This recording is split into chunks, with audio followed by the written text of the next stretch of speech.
Hola, ¿cómo están? Mi nombre es Melanie. Yo les voy a hablar hoy sobre el conflicto armado interno y los acuerdos de paz. Como sabemos, el conflicto armado es la guerra interna que tuvo Guatemala. Para empezar, tenemos que ir a 1943. Todos los indígenas eran menospreciados, los consideraban una raza inferior. Por lo tanto, tenían prohibido votar, a la política, a la salud y a la educación. Ellos se cansaron y en 1944 decidieron alzar la voz, por lo cual fue escuchada y se abrió paso a la democracia. Fueron tiempos buenos porque implementaron leyes, ampliaron la salud y la educación. En 1950 entró el presidente Jacobo Arbenz Guzmán. Él era un presidente muy querido por el pueblo porque le había prometido regresar de las tierras a los indígenas, las cuales fueron tomadas por la compañía United Free Company. Esta compañía se sintió muy amenazada por lo que recurrió a Estados Unidos, la cual Estados Unidos apoyó porque tenía miedo a que Guatemala se volviese un país comunista. Estaban luchando contra la Guerra Fría y no querían un país más comunista. Así que bombardearon Guatemala. En 1954 entró otro presidente que es Carlos Castillo Armas. Lo que hizo este presidente es prohibir los sindicatos, también los partidos políticos.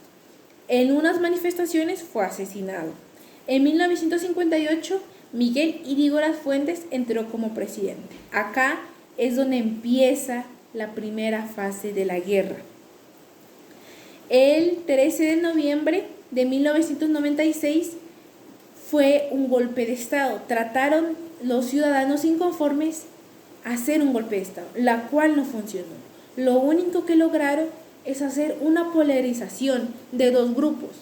El ejército de Guatemala, que trataba de imponer las leyes, y los guerrilleros, que ellos trataron de proteger a los pueblos. Habían muchos grupos de guerrilleros, como es la URNG, que es la Unidad Revolucionaria Nacional. También está la FARC, que es las Fuerzas Armadas Rebeldes. También está la PGT, que son los Partidos Guatemaltecos del Trabajo o partidos comunistas. En 1980 y 1982, los guerrilleros dominaban una buena parte del territorio.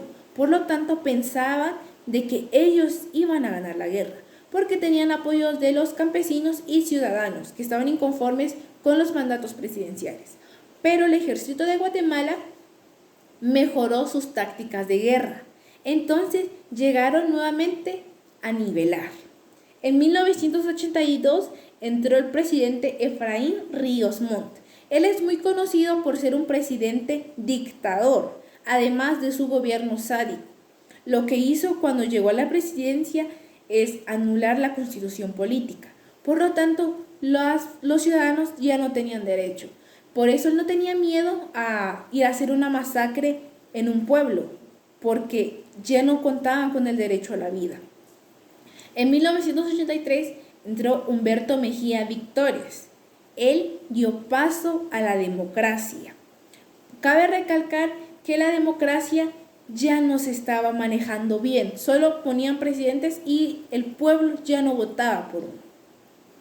En 1996 entró Álvaro Arzú como presidente. Él le dio fin a la guerra y firmó los acuerdos de paz. Fueron 36 años duros donde Guatemala fue menospreciado y también fue violado sus derechos. Aproximadamente 250,000 personas fueron muertas o desaparecidas. Las causas que orientaron al conflicto armado interno son varias.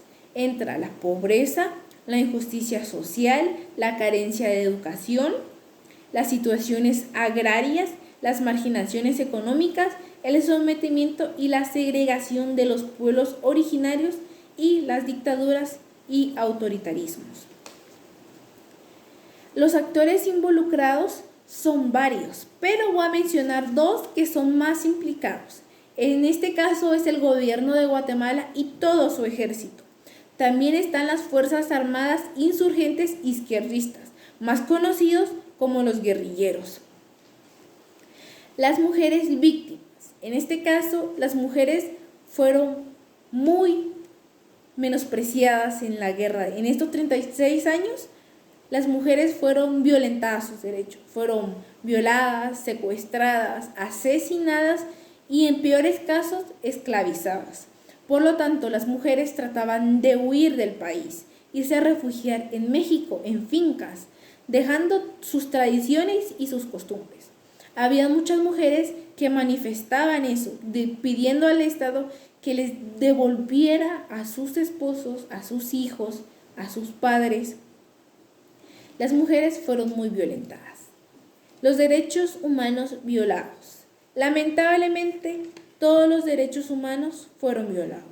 Durante los 36 años, ni un derecho humano se respetó. Todos fueron violados. ¿Qué son los acuerdos de paz? Como su nombre lo dice, un acuerdo de paz busca acordar la paz y ponerle un punto final a la guerra.